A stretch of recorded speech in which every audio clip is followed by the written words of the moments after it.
Praise the Lord, hallelujah. एक बार फिर से हम परमेश्वर पिता, परमेश्वर पुत्र, प्रभु यीशु मसीह और परमेश्वर पवित्र आत्मा के नाम को सारा आदर, सारा सम्मान और सारा गौरव देते हैं। और प्रभु परमेश्वर के पवित्र नाम को हम ऊंचा उठाते हैं, उसके नाम को महिमा मिले। सारा गौरव हम परमेश्वर के वचन को देते हैं, क्योंकि प्रभु का वचन आदर, सम्मान और महिमा के योग्य वचन है।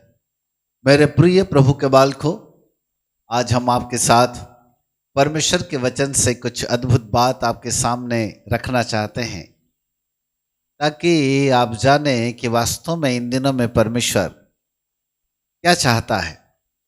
प्रभु यीशु मसीह ने बहुत सारी बातें अपने संदेश में कही। उनमें से कुछ बातें ऐसी है जिन्हें हमें जानना और समझने की जरूरत है। आइए आज हम आपके साथ कुछ महत्वपूर्ण संदेश जो इन दिनों में पवित्र आत्मा हमारे जीवन से अपेक्षा करते हैं, एक महत्वपूर्ण बात आपके सामने रखने जा रहे हैं। कृपया कर सभी लोग बहुत ही ध्यानपूर्वक सुनेगा और इस वीडियो को दूसरे लोगों तक शेयर भी कीजिएगा, जिससे कि ज़्यादा से ज़्यादा लोग इसे सुन सके और इसे समझ सके, ताकि वास्तव में इन दिनों में पवित्र आत्मा की आवाज़ को एक नई प्रेरणा समझ करके अपने जीवन के अंदर परिवर्तन को ला सके। सो प्रभु आप सबों को आशीष दे। इससे पहले कि मैं परमेश्वर का वचन बोलूं, एक महत्वपूर्ण सूचना है आप सबके लिए। आगामी 20 सितंबर 2025 से हम एक यूनिवर्सिटी का एक नया कोर्स स्टार्ट करने जा रहे हैं, जिसका नाम है बैचलर ऑफ थियोलॉजी, BTH। 20 सितंबर से स्टार्ट होने जा रहा है। जितने लोग इस वीडियो को सुन रहे हैं, फटाफट आप हमें कांटेक्ट कीजिएगा और जल्दी से हमें कांटेक्ट करके आप हमारे साथ ज्वाइन हो जाइए, जिससे कि आप बैचलर डिग्री में यानी BTH में आप हमारे साथ सहभागी हो सके। ध्यान रखिएगा, 20 सितंबर 2025 को स्टार्ट होने जा रहा है बैचलर डिग्री। इससे पहले आप हमें संपर्क करें और अपने पंजीकरण को कराएं, जिससे कि आप जल्दी से जल्दी हमारे साथ यूनिवर्सिटी के इस अध्ययन में सहभागी हो सके। सो प्रभु आपको आशीष दे। आइए हम परमेश्वर के वचन की ओर चलते हैं। इन दिनों में अधिकतर क्षेत्र के अंदर यदि देखा जाए तो 99% लोग भौतिक क्षेत्र की आशीषों में भागदौड़ में लगे हुए हैं। रात और दिन कहीं न कहीं कोई आशीष की प्राप्ति हो जाना, कहीं न कहीं भौतिक क्षेत्र के अंदर धन की प्राप्ति हो, हमारे परिवार को बड़ी आशीष मिले, घर परिवार भला चंगा रहे, हमारे पास बंगलो हो, गाड़ी हो, हमारी आवश्यकता की हर चीज हो, वरन आवश्यकता से कहीं ज़्यादा बढ़कर के हो। कई चिन्ह, चमत्कार, भविष्यवाणियाँ और इस प्रकार से जो भौतिक क्षेत्र की दिलासा दिए जाने वाली आशीष होती है, मनुष्य आमतौर पर आज उनके पीछे भागदौड़ करता हुआ महसूस हो रहा है। मेरे प्रिय प्रभु के बालकों, जो लोग इन दिनों में भौतिक क्षेत्र में आगे की ओर बढ़ रहे हैं या भौतिक क्षेत्र की आशीषों की सफलताओं में बढ़ रहे हैं, उससे कहीं अधिक वो आत्मिक जीवन के अंदर पतन की ओर जा रहे हैं। उन्हें इस बात का आभास ही नहीं है। हम भौतिक आशीषों के दुश्मन नहीं है, परंतु कहीं न कहीं ये भौतिक आशीष से इतना ज्यादा हमारे पीछे लग जाती है कि मात्र हम उनके पीछे दौड़ने लगते हैं। और जैसा परमेश्वर इन दिनों में हमारे आत्मिक जीवन को चाहता है, वो जीवन हमारे अंदर दिखाई नहीं देता। परंतु पवित्र आत्मा इन दिनों में जो चाहता है वो ये है कि ना केवल हम भौतिक आशीषों के पीछे भागते रहें, वरन अपने आत्मिक जीवन की बुलंदगी को प्राप्त करने पाए, जिसके आधार पर हमें अनंत जीवन की प्राप्ति होती है। अनंत जीवन ऐसे ही मिलने वाला जीवन नहीं है, परंतु हमारा विश्वास परमेश्वर के वचन के ऊपर चलने वाला जीवन, पवित्र आत्मा को प्रसन्न करने वाला जीवन, परमेश्वर के वचन पर आधारित एक समर्पित जीवन के आधार पर अनंत जीवन की प्राप्ति है। परंतु आज असंख्य लोगों को यदि देखा जाए, तो जितने भी सोशल मीडिया के ऊपर भी यदि देखा जाए, तो अलग अलग सोशल मीडिया के ऊपर कई संदेश, प्रभु ये आशीष देगा, प्रभु वो आशीष देगा, प्रभु ये करेगा, प्रभु वो करेगा। विभिन्न प्रकार की आशीषें हमारे मन को प्रलोभित करती है और मनुष्य इन भौतिक आशीषों के पीछे दौड़ता हुआ चला जाता है। परंतु बड़े ध्यानपूर्वक यदि परमेश्वर के वचन की सच्चाई को और गहराई को जाने तो पवित्र आत्मा परमेश्वर हमारे जीवन के अंदर रूपांतर चाहता है। उद्धार प्राप्त कर लेना काफी नहीं है, परंतु उद्धार प्राप्ति के बाद हमारे जीवन के अंदर एक परिवर्तन का आना यह महत्वपूर्ण है। यदि जीवन के अंदर परिवर्तन नहीं आया है, इसका मतलब है कि हम अभी भी आत्मिक जीवन में बच्चे हैं, बहुत ही छोटे हैं। उद्धार प्राप्ति करते ही मनुष्य भौतिक आशीषों के पीछे चलने लगता है। हमारे पाप क्षमा हो गए, हमने प्रभु यीशु मसीह के नाम से उद्धार को प्राप्त कर लिया, हमने प्रभु यीशु मसीह को अपने जीवन का उद्धारकर्ता ग्रहण कर लिया। लेकिन तत्पश्चात यदि हमने परमेश्वर के वचन की अधीनता, उसके साथ समर्पित विश्वास योग्य और आज्ञाकारी जीवन को नहीं जिया है, इसका मतलब है जीवन के अंदर जो परिवर्तन का अनुभव है वो अभी तक नहीं मिला है। आज असंख्य प्रभु के लोग अपने जीवन की मरम्मत नहीं करते, वे वो रूपांतरित जीवन का अनुभव नहीं कर पा रहे हैं। जबकि परमेश्वर पवित्र आत्मा इन दिनों में यही चाहते हैं कि हम ना केवल वही वाला जीवन जिए जो पुराना था, पर कहीं उससे कहीं हटकर हम परिवर्तित जीवन पर आ जाए, जिसके द्वारा पवित्र आत्मा को प्रसन्न किया जा सकता है। मेरे प्रिय प्रभु के बालकों, आइए परमेश्वर का वचन क्या कहता है थोड़ा हम अध्ययन करें।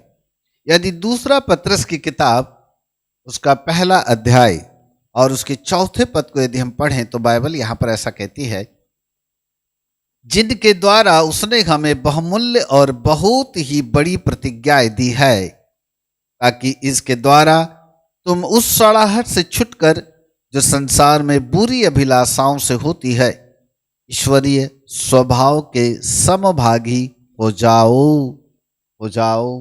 हालेलुया। परिवर्तित जीवन ईश्वरीय स्वभाव में परिवर्तित करता है।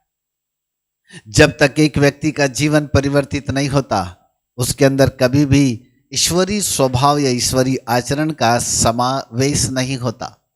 पत्रस कहता है, उन तमाम बुरी अभिलाषाओं से जो संसार की सड़ाहट से उत्पन्न होती है, वे तमाम बुरी अभिलाषाएं जो संसार की सड़ाहट के द्वारा आती है, उन तमाम बुरी अभिलाषाओं से छुटकारा पाकर, वहां से हटकर ईश्वरीय स्वभाव के समभागी हो जाओ। Praise God, hallelujah. ईश्वरीय स्वभाव का समागम मनुष्य के अंदर तब आता है जब वह संसार की बुरी अभिलाषाओं की सड़ाहट से बाहर आता है। जब तक एक व्यक्ति संसार की जो बुरी अभिलाषाओं की सड़ाहट है, जिससे दुर्गंध आती है, जब तक वो व्यक्ति उसी के अंदर फंसा हुआ है, तब तक उसके अंदर कभी भी ईश्वरीय स्वभाव या ईश्वरीय आचरण का समागम कभी नहीं होता। हम बातें तो बड़ी बड़ी करते हैं, हम यीशु मसीह की भक्ति करने का दावा भी करते हैं, लेकिन जीवन परिवर्तन का दावा किसी के पास नहीं है। असंख्य लोग केवल प्रभु आशीष देगा, प्रभु ये देगा, प्रभु वो देगा, प्रभु चमत्कार करेगा, जीवन के अंदर बड़ी बड़ी चीजें देगा, उसके पीछे भागदौड़ में लगे हुए हैं। परंतु लोग अपने जीवन की मरम्मत करने के पीछे नहीं लगे हुए हैं, ताकि वो अपने जीवन को जांचें और जाने कि वास्तव में परमेश्वर इन दिनों में चाहता क्या है। हम भौतिक आशीष के पीछे ही भागने वाले ना बने। हाँ, भौतिक आशीष भी हमारे लिए जरूरी है, चंगाई छुटकारा भी जरूरी है, तमाम आशीषें हमारे लिए जरूरी है, परंतु उसके अतिरिक्त हमारे जीवन का परिवर्तन बहुत मायने रखता है। वो परिवर्तन जिसके आधार पर ईश्वरीय स्वभाव का समागम होता है, अर्थात ईश्वरीय स्वभाव हमारे अंदर धीरे धीरे हमारे खून के अंदर आने लगता है, तब हम ईश्वरीय स्वभाव के समभागी होने लगते हैं। पर कब? बाइबल कहती है, उस संसार की बुरी अभिलाषाओं की सड़ाहट से छुटकर परमेश्वर ने अपने वचन के अंदर बहुमूल्य और बड़ी प्रतिज्ञाएं दिया है। वो तमाम बहुमूल्य और बड़ी प्रतिज्ञाएं हमें आशीष देती है, चंगाई देती है, छुटकारा देती है। वो विभिन्न प्रकार की भौतिक आशीषों में हमें शामिल तो करती है, लेकिन उसके अतिरिक्त पत्र से कहता है संसार की उन बुरी अभिलाषाओं की सड़ाहट जिनसे दुर्गंध आती है, उससे छुटकर उससे अलग हो जाओ। भोजन को कुछ दिन के लिए यदि किसी थैली के अंदर बंद करके रख दिया जाए तो धीरे धीरे उसके अंदर सड़ाहट पैदा होने लगती है और उस सड़ाहट से दुर्गंध आने लगती है, क्योंकि उसके अंदर छोटे छोटे कीड़े होने लगते हैं। वो छोटे छोटे कीड़े बैक्टीरिया के रूप में भोजन के अंदर सड़ाहट को पैदा करते हैं। कोई वस्तु यदि बहुत दिन तक गंदगी में पड़ी रहे तो धीरे धीरे वो सड़ने लगती है और उससे बदबू आने लगती है। संसार की बुरी अभिलाषाएं ऐसी ही सड़ाहट है जिनके अंदर से बदबू आती है। बाइबल कहती है एक मनुष्य इच्छा को जन्म देता है, इच्छा गर्भवती होकर पाप को जन्म देती है, और जब पाप बहुत बढ़ जाता है तो वह मृत्यु को उत्पन्न करता है।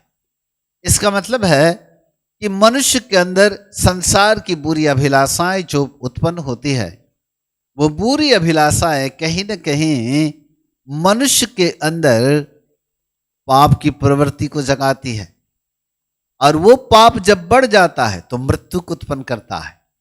इसका मतलब है इससे पहले कि वो अभिलाषाएं हमारे मनों के अंदर जागे, इससे पहले कि वो अभिलाषाएं हमारे जीवन के अंदर आने की कोशिश करें, हमें उन्हें रोक देने की आवश्यकता है।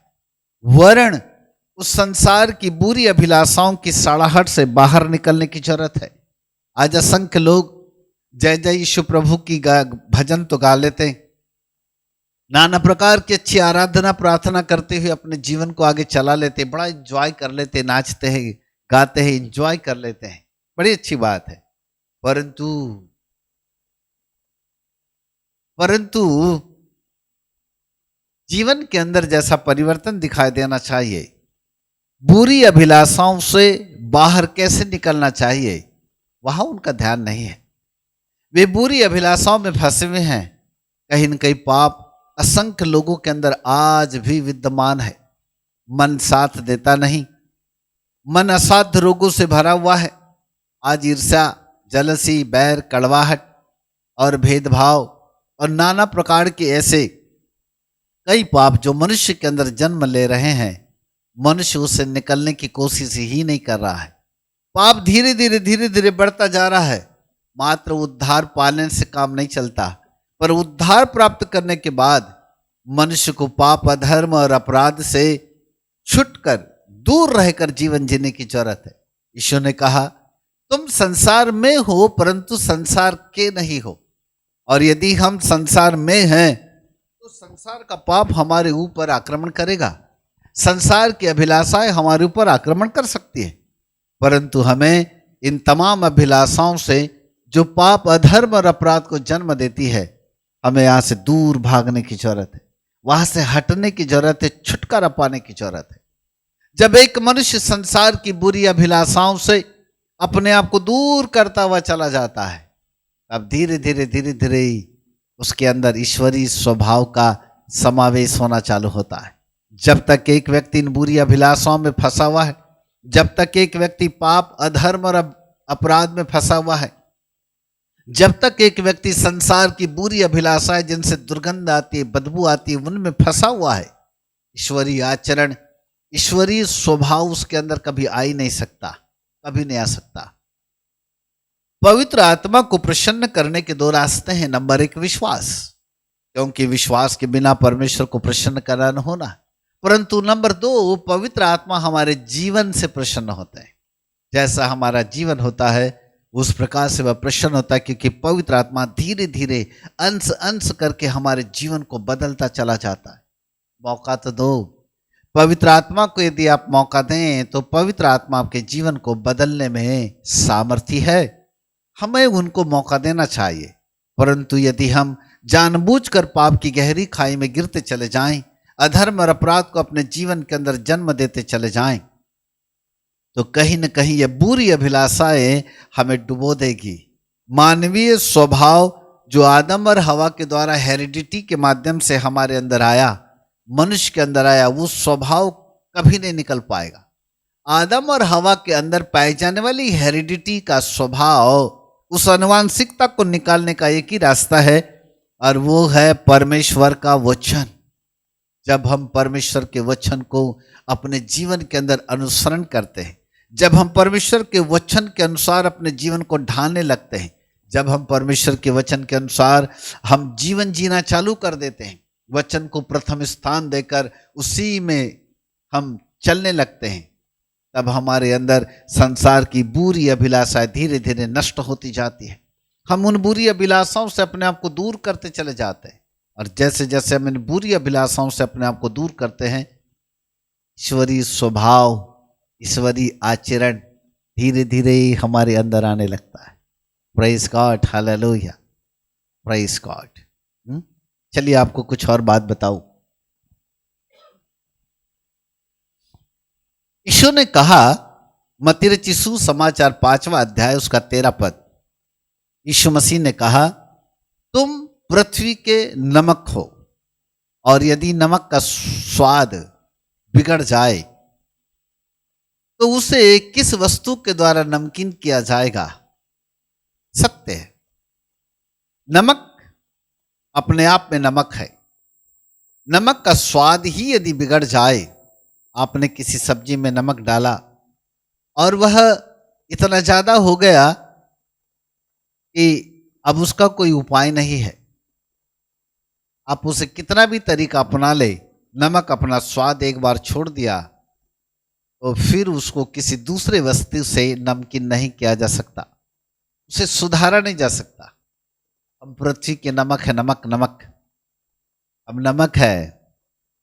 ऐसे ही एक मनुष्य जो पृथ्वी का नमक है, यदि उसका ही स्वाद बिगड़ जाए, यदि वो ही अपने जीवन के अंदर उन तमाम बुरी अभिलाषाओं को आने के लिए न्योता दे दे, भौतिक आशीषों के पीछे चलने के कारण वह केवल और केवल उस नमक को उस नमक को अपने स्वाद को न रखता हुआ ऐसा स्वाद छोड़ दे जिसके आधार पर वह सुधारा ही न जा सके, तो बाइबल कहती है फिर उसे कैसे स्वादिष्ट बनाया जा सकता है, उसे नमकीन फिर कैसे किया जा सकता है, क्योंकि उसका स्वाद बिगड़ गया। हम पृथ्वी के नमक है, यदि हम नमक होकर भी अपने स्वाद को हम बिगाड़ दे तो कोई दूसरा रास्ता नहीं हमको सुधारने के लिए, हमारे लिए एक ही रास्ता है और वो है परमेश्वर का वचन। हमारे लिए एक ही रास्ता है प्रभु यीशु मसीह का वचन।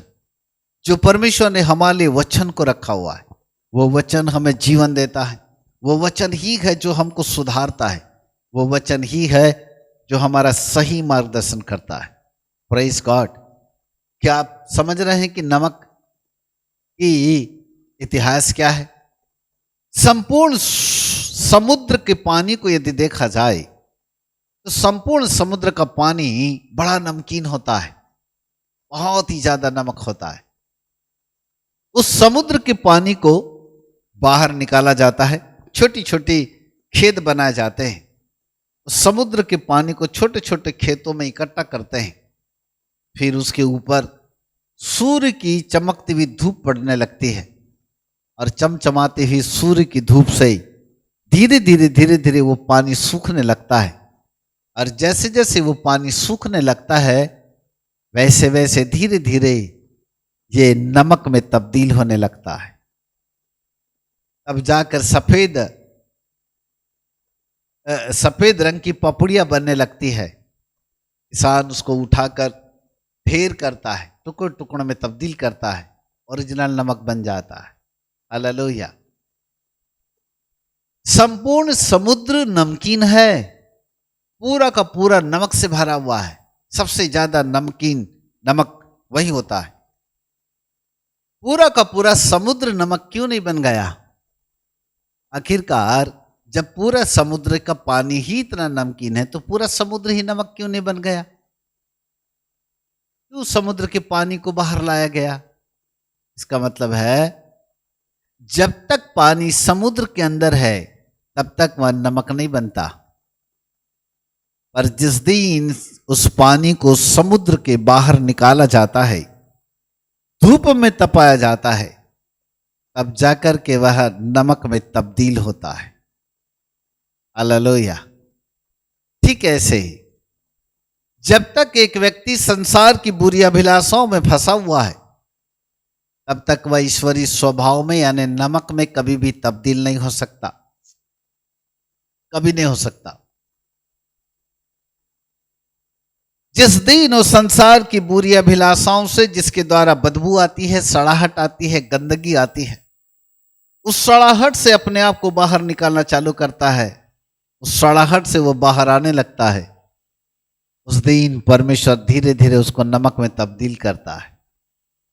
Praise God, hallelujah. समुद्र का पानी जब तक समुद्र के अंदर है वो नमक में तब्दील नहीं होता, पर जब वह पानी समुद्र से बाहर आता है, सूर्य की धूप से तपकर जब वो सूखने लगता है, तब जाके नमक में तब्दील होता है। यीशु ने कहा तुम पृथ्वी के नमक हो। हालेलुया। हम पृथ्वी के नमक है। केवल शब्द ज्ञान से हम पृथ्वी के नमक नहीं है, परंतु हम सचमुच में हमको पृथ्वी के नमक बनना पड़ेगा, बनना पड़ेगा। कैसे हम नमक में तब्दील हों? क्या रास्ता है हमारे लिए नमक में तब्दील होने का? परमेश्वर हमें यहां नमक बनाना चाहता है। जैसे पानी को समुद्र से बाहर निकाला जाता है, ऐसे ही प्रभु यीशु मसीह कहते हैं तुम संसार में हो परंतु संसार के नहीं हो। अर्थात परमेश्वर चाहता है कि हम संसार की बुरी अभिलाषाओं की सड़ाहट से बाहर आ जाए। फिर उस पानी के ऊपर चमकती हुई धूप पड़ती है, सूर्य की धूप पड़ती है, जिससे कि पानी धीरे धीरे सूखने लगता है।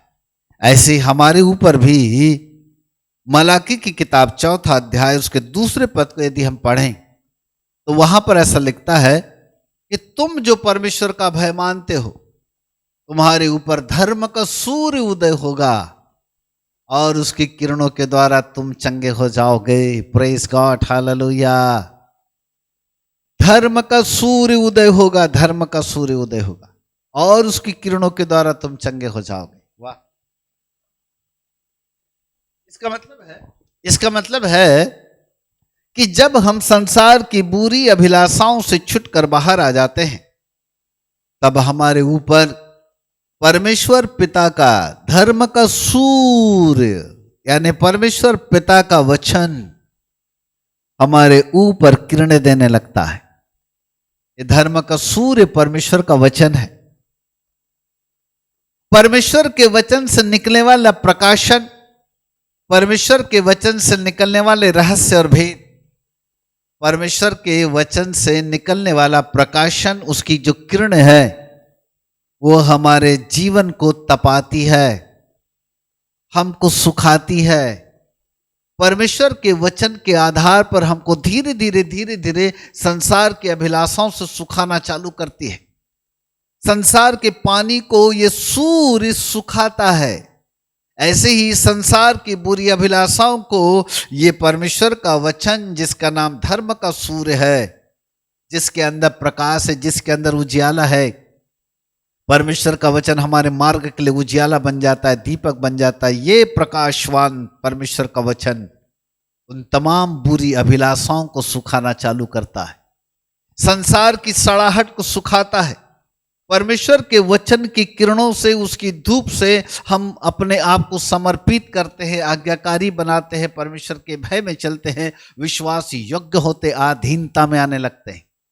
जितना ज्यादा परमेश्वर का वचन हमारे जीवन के अंदर आने लगता है, उतना ही ज्यादा हम वचन की अधीनता में अपने आप को नियंत्रित करते चले जाते हैं। हमारा जीवन हमारे कंट्रोल में होना चालू होने लगता है। संसार की तमाम बुरी अभिलाषाएं हमारे जीवन से दूर होने लगती है और हम ईश्वरीय स्वभाव के समभागी होने के लिए परमेश्वर के वचन के द्वारा तपाए जाते हैं, मानो सुखाए जाते हैं। परमेश्वर का वचन हमको तपाता है, हमको सुखाता है। वाह। हमारे अंदर की बुरी अभिलाषाओं को जलाता है, वो नष्ट करता है परमेश्वर का वचन। जितना ज्यादा वचन का प्रकाश हमारे ऊपर आने लगता है, उतना ही ज्यादा हम वचन के प्रकाश में अपने आप को सुखाते चले जाते हैं। फिर कोई कष्ट, कोई मुसीबत, कोई समस्याएं, कोई आंधी और कोई तूफान और कितनी भी बड़ी प्रॉब्लम से क्यों ना हो जाए, वचन के आधार पे हम खड़े रहते हैं। पानी ये नहीं कहता कि मुझे खेत से बाहर जाने दो, मुझे धूप पड़ रही है, वरन उस खेत का पानी, समुद्र का पानी जिस खेत के अंदर आता है, उस सूर्य की कड़ी कड़कती चमकती हुई धूप का स्वागत करते हुए कहता है, ऐ सूर्य की किरणें आओ मुझ पर लगो, जिससे कि मैं सूखता चला जाऊं और नमक में तब्दील हो जाऊं। एक व्यक्ति परमेश्वर के वचन के आधार पर स्थिर खड़ा रहता है। वो कभी किसी प्रकार से डरपोक नहीं होता, वो किसी के मारने पीटने की धमकी से नहीं डरता, वो कभी किसी के धमकाने से पीछे लौट करके नहीं जाता, वरन स्थिरता के साथ खड़ा रहता है, क्योंकि परमेश्वर के वचन की सूर्य रूपी किरणें उसके जीवन के ऊपर आकर मानो उसको निखारती है। वो जितना ज्यादा धूप में और ज्यादा जलता चला जाता है, मानो वह और ज्यादा निखरता चला जाता है। सोने को यदि आप आग में तपाए ना, तो सोना काला नहीं पड़ता, वरन उसकी निखार, उसकी चमक और ज्यादा बढ़ जाती है। बिल्कुल ऐसे ही परमेश्वर के वचन के उजाले में परमेश्वर निखारता है। कई आंधी आए, तूफान आए, समस्याएं आए, कई प्रकार की समस्याएं क्यों ना आ जाए, लेकिन व्यक्ति स्थिर खड़ा रहता है, हर समस्याओं का सामना करता है, हर तूफानों के ऊपर विजय प्राप्त करने लगता है, क्योंकि परमेश्वर के वचन के आधार पर उसका जीवन सत्य होना चालू हो जाता है। मेरे प्रिय प्रभु के बालकों, यही वचन है जो आपको आशीष देना चाहता है। ये यही वचन है जो आपको पूर्ण रूप से अपनी किरणों के माध्यम से आपको निखारना चाहता है, जिसके द्वारा हम नमक में तब्दील होने लगते हैं। हालेलुया। जैसे समुद्र का पानी समुद्र से बाहर आता, फिर उसके ऊपर सूर्य की कड़ी धूप चमकने लगती है और सूखने के द्वारा वह नमक बनता है, ठीक ऐसे ही संसार की बुरी अभिलाषाओं की सड़ाहट से जब हम बाहर आते हैं, वहां पर परमेश्वर के वचन का सूर्य हमारे ऊपर चमकने लगता है और उसकी किरणों के द्वारा हमारे अंदर निखार आने लगता है, हम चंगे होने लगते हैं। शरीर, प्राण और आत्मा में तीनों क्षेत्र में चंगे होते, आत्मिक जीवन की बुलंदगी आने लगती है। उसका आधार परमेश्वर का वचन है। हालेलुया। इस वचन के द्वारा हम अपने आप को हम तपाते हैं, वहां पर हमारे अंदर निखार आने लगता है, हम एक्स्ट्राऑर्डिनरी बनने लगते हैं। शुद्ध भाषा में कहा जाए तो हम नमक में तब्दील हो जाते हैं। ईश्वरीय स्वभाव, हम नमक में तब्दील होने लगते हैं।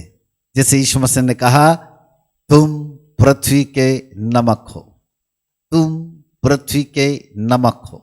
वाह, हालेलुया। हम पृथ्वी के नमक बन जाते हैं, केवल शब्द ज्ञान से नहीं। यीशु मसीह का नमक होता, हाँ जी मैं नमक बन गया, जी नहीं साहब। नमक बनने की एक जैसी प्रक्रिया है, ठीक ऐसे ही परमेश्वर हमको भी उस नमक बनने की प्रक्रिया से में लेकर के आना चाहता है।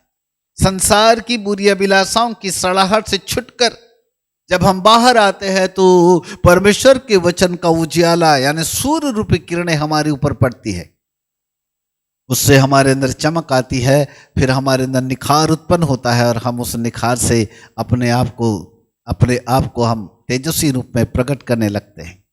वहां हम नमकीन होने लगते हैं। हालेलुया। तब हम कह सकते हैं, मैं पृथ्वी का नमक हूं, मैं पृथ्वी का नमक हूं। इस नमक की 3 विशेषताएं आपको बता दूं। पहली विशेषता, नमक हर घर में पाया जाता है। नमक हर घर पाया जाता है, घर। ऐसा कोई घर नहीं है जिस घर में नमक नहीं हो, चाहे वो भारत का हो, चाहे वो विदेश का हो, हर घर में नमक पाया जाता है। इसका मतलब है, भविष्यवाणी है, आने वाले समय में परमेश्वर कुछ ऐसा करेगा, हर घर में प्रभु के मानने वाले लोग यानी नमकीन लोग होंगे। हर घर में परमेश्वर का वचन पहुंचेगा, हर घर के अंदर उद्धार पाए हुए लोगों की संख्या होगी। इससे पहले कि यीशु मसीह का आगमन आकाश के बादलों पर हो, परमेश्वर प्रत्येक घर में नमक को जरूर खड़ा करेगा। हर घर में कोई न कोई यीशु मसीह का मानने वाला होगा, हर घर में परमेश्वर का वचन होगा, हर घरों के अंदर परमेश्वर के वचन की सामर्थ होगी, क्योंकि हर घर में नमक पाया जाता है।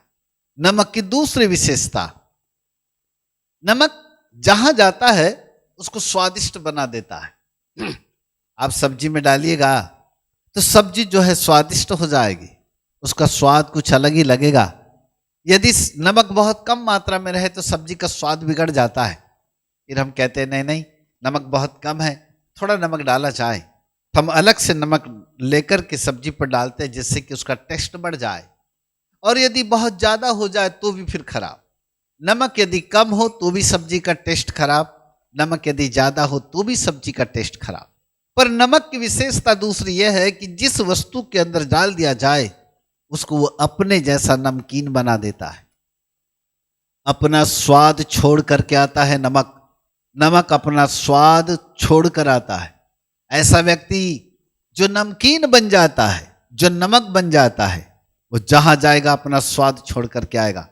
लोग हजारों साल के बाद भी उसको याद रखेंगे, लोग उसको कभी नहीं भूलेंगे, क्योंकि लोग कहेंगे वास्तव में एक नमक था जिसने अपना स्वाद छोड़ के चला गया। आप कहीं पर भी जाइए, यदि आप वास्तव में एक नमक है तो आपका स्वाद ऐसा होगा कि आप अपने स्वाद को कभी भी किसी की ओर छोड़ नहीं पाएंगे। आप नमकीन बन जाओगे। नमक अपना जहां जाता है वहीं पर अपना स्वाद छोड़ करके आता है। ठीक ऐसे ही आप जहां जाओगे वहां पर अपना स्वाद छोड़ करके आओगे। सालों के बाद लोग आपको याद करेंगे कि फलाना प्रभु का दास आया था, उसने एक ऐसा संदेश दे करके गया। उसका संदेश कभी नहीं भूलेंगे लोग। और लोग यदि कभी उसके संदेश को नहीं भूलेंगे, इसका मतलब है उसने अपना स्वाद छोड़ करके आया हुआ है। Praise God, hallelujah. मेरे प्रिय प्रभु के बाल को नमक बनो, नमक। ईश्वरीय स्वभाव के संभागी हो जाओ, नमक बन जाओ। जहां जाओगे ना वही अपना स्वाद छोड़ करके आओगे। लोग सालों के बाद आपको याद करेंगे कि फलाना प्रभु का दास आया था, उसने अपना स्वाद छोड़ करके चला गया। नमक की पहली विशेषता, नमक हर घर घर में होता है। नमक की दूसरी विशेषता, नमक जहां जाता है वही अपना स्वाद छोड़ के आता है। नमक की तीसरी और अंतिम विशेषता बता के समाप्त करता हूं। नमक की तीसरी विशेषता होती है, नमक को कभी कोई कीड़ा नहीं लगता। वरन किसी कीड़े के ऊपर यदि नमक को डाल दिया जाए तो वो कीड़ा मर जाता है। नमक एक ऐसा तत्व है जिसे उसको कोई कीड़ा ही नहीं लगता। आप कई साल तक डब्बा बंद करके नमक का रखेगा, उसके बाद में खोल के देखिए कभी कोई कीड़ा उसको नहीं लगेगा, कीड़ा ही नहीं लगता। अब बल्कि जिस कीड़े के ऊपर नमक पड़ जाए उस कीड़े को मार डालता है। हालेलुया। सब लोग बोलिए घर में बैठे, जब इस वीडियो को सुन रहे सब लोग बोलो, मैं पृथ्वी का नमक हूं। और यदि हम नमक है तो फिर हमको कीड़ा क्यों लगा? इस चीज का कीड़ा क्यों हमको कीड़ा लगना चाहिए? बल्कि जिस कीड़े के ऊपर हम पड़ जाए ना, उस कीड़े को हम मार डाले। आज असंख्य लोग कीड़ा मारने के पीछे लगे हुए हैं। पाजी साहब दुआ कर दो, डायबिटीज हो गई। पाजी साहब दुआ कर दो, ब्लड प्रेशर हो गया।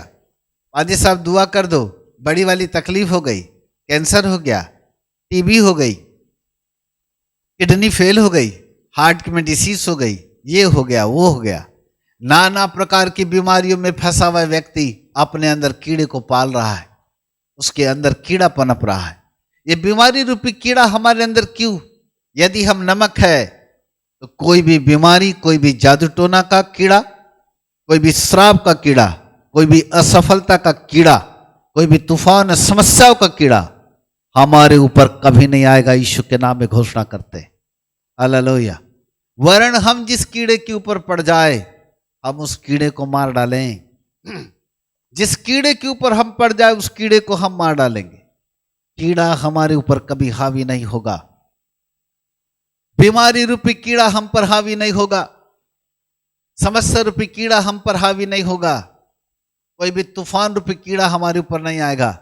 कोई जादू टोने का कीड़ा, कोई दुष्ट आत्मा का कीड़ा हम पर नहीं आएगा, क्योंकि हम पृथ्वी के नमक है। नमक, नमक ईश्वरीय स्वभाव के समभागी हो चुके हैं।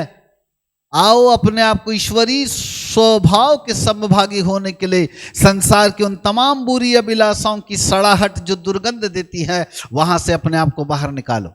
समुद्र की उस गंदगी भरे पानी से अपने आप को बाहर निकालो, उससे आपको अपने आप को वहां से बाहर निकालो, जिससे कि आप नमक में तब्दील हो जाओ। जैसे पानी समुद्र से बाहर आता फिर उसके ऊपर धूप तपती और वह नमक में तब्दील होता है, ऐसी संसार की बुरी अभिलाषाओं से बाहर आओ। परमेश्वर के वचन के उजियाले से, उसकी धूप से, उसकी किरणों से अपने आप को तपाओ, अपने आप को उसकी अधीनता में लेकर के आओ। तब जा करके ये परमेश्वर का वचन में जैसे जितना ज़्यादा सूखते चले जाएंगे ना, हम नमकीन बनते चले जाएंगे, हम नमक में तब्दील होते चले जाएंगे, जीवन के अंदर परिवर्तन आता चला जाएगा। मेरे प्रिय प्रभु के बालकों, यदि जीवन के अंदर परिवर्तन आ रहा है तब हम पृथ्वी के नमक बनते हैं, नमक। और जिस दिन हम पृथ्वी के नमक बन जाते हैं ना, तो तीन विशेषताएं, तो कई विशेषताएं नमक की, पर मुख्य रूप से तीन। यदि हम नमक बन गए तो हर घर घर अपना स्वाद छोड़ करके आएंगे, हर घरों में नमक पैदा करके आएंगे। यदि हम नमक है, जहां चाहेंगे वहीं पर अपना प्रभाव छोड़ करके आ जाएंगे। यदि हम नमक है तो हम पर कभी कोई कीड़ा नहीं लगेगा, वरन जिस कीड़े के ऊपर हम पड़ जाएंगे उस कीड़े को हम मार डालेंगे। बीमारी रूपी कीड़े को हम मार डालेंगे, बीमारी का कीड़ा हमारे ऊपर हावी नहीं होगा। कोई समस्या, कोई जादू टोने का कीड़ा हम पर हावी नहीं होगा। हम हजारों बीमारियों के ऊपर भारी पड़ेंगे क्योंकि हम नमक है। Hallelujah, praise God, hallelujah. मेरे प्रिय प्रभु के बालकों, आओ अपने आप को नमक में तब्दील करो, यानी ईश्वरीय स्वभाव में तब्दील करो। प्रभु आपको आशीष दे। आशा करते हैं आज का संदेश आपके हृदय को जरूर स्पर्श कर रहा होगा, ताकि आपका जीवन पवित्र आत्मा के नजदीक में समर्पित जीवन के साथ प्रभु को महिमा देने पाए। आइए हम प्रार्थना करें। हे पवित्र पिता, एक बार फिर से आपके पवित्र नाम को हृदय की गहराई से धन्यवाद देते हैं, आपके नाम को ऊंचा उठाते हैं। सुंदर समय के लिए धन्यवाद देते हैं कि अनुग्रह मिला कि आपके बच्चों तक प्रभु हम एक सुंदर संदेश को प्रभु जी पहुंचाने पाए। आज की संदेश के द्वारा लोग परमेश्वर के वचन की अधीनता में अपने जीवन को बिताने पाए। परमेश्वर का वचन उनके जीवन के अंदर प्रभु ऐसी किरणों के रूप में आ जाए, जिससे कि उनके जीवन की बुरी अभिलाषाएं जलती हुई दिखाई देने पाए। प्रभु आज असंख्य लोग भौतिक आशीषों के पीछे लगे हुए हैं, परंतु वे आत्मिक जीवन की बुलंदगी को प्राप्त नहीं कर पा रहे। उनका आत्मिक जीवन पतन की ओर जा रहा है। ऐ बाप आसमानी, उन्हें समझा दो प्रभु, अपने वचन के माध्यम से उन्हें ले आओ बाप आसमानी, जिससे कि वे संसार की बुरी अभिलाषाओं से खींचकर, वहां से छूटकर, वहां से हटकर अपने आप को ईश्वरीय स्वभाव के समभागी बनाने पाए, अपने आप को नमक बना देने पाए।